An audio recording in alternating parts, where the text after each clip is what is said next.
To some, our best days are behind us. A distant glimmer of greatness. They see war and terrorism. They see deficits, lagging health care, exploding immigration, a loss of confidence in our government.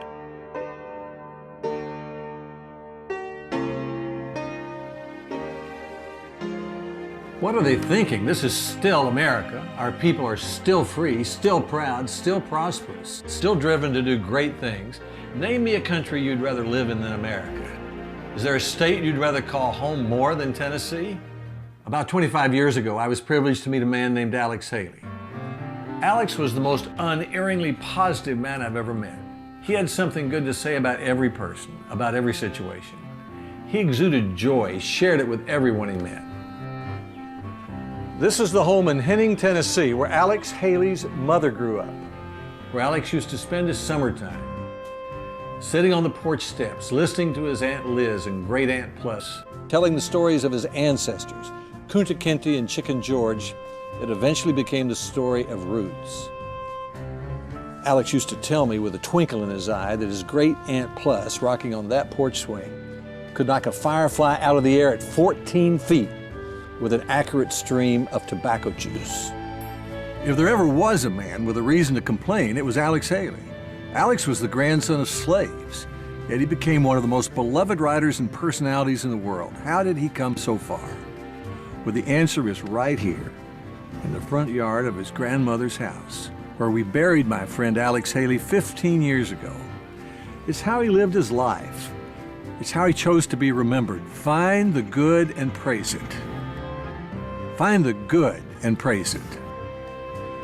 Alex especially liked to say that to people who were busy finding everything wrong with America. It was a powerful message, coming from the grandson of slaves, the man who wrote Roots and the autobiography of Malcolm X. What's good about America? So much. Freedom, prosperity, spirit, religion, the great American outdoors, our people. What's good about your community? So much. Your family, your friends, schools and churches, helping one another in good times and bad.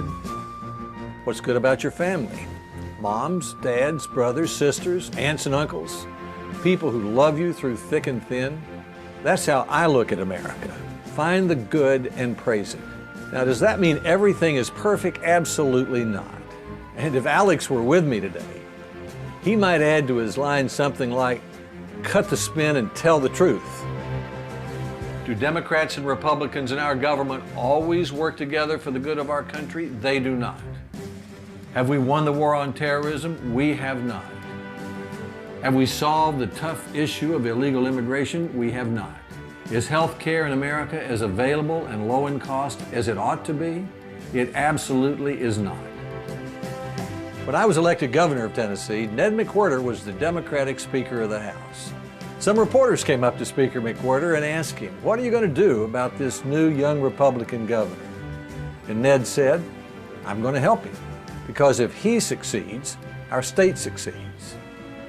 After that, we worked together for 8 years, trying to do what was right for Tennessee. That helped improve our road system and our schools. It brought in the auto industry. And it wasn't bad for Ned McWhirter either, because he went on to become governor of Tennessee. It's a lesson I'm trying to get across in Washington. Slowly but surely, I'm seeing some hints of progress. Taking Tennessee to D.C., it's something I try to do every day. And I bring Alex with me to D.C. too. Don't give up, he'd say. He'd find the good in our great country. He'd remind me of the resourcefulness of our people. He'd tell me that no matter how big our problems may seem, it's totally unacceptable for anyone in America to think that our best days have come and gone. Lamar Alexander's life is a mirror of the good that is Tennessee. He walked more than 1,000 miles in 1978 to become a very young governor. Lamar was re-elected in 1982 and lifted us up, leading our communities and families through community days and homecoming, projects that helped us discover our own greatness. Lamar was born of 2 Tennessee educators. became a successful businessman, husband of 38 years to Honey, father and grandfather. He served as president of the University of Tennessee, then Secretary of Education for the United States.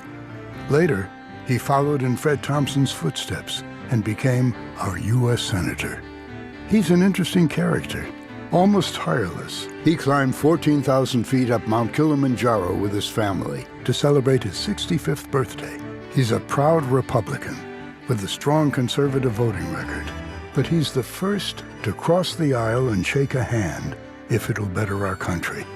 It's that kind of statesmanship, our country and purpose over politics, that are slowly restoring Americans' confidence in our government. Find the good and praise it. Sometimes that's a little tougher in Washington, D.C. We're making some progress, but we've got our work cut out for us. America's best days aren't behind us. They're right there in front of us. We just have to use some good old-fashioned Tennessee common sense to see them.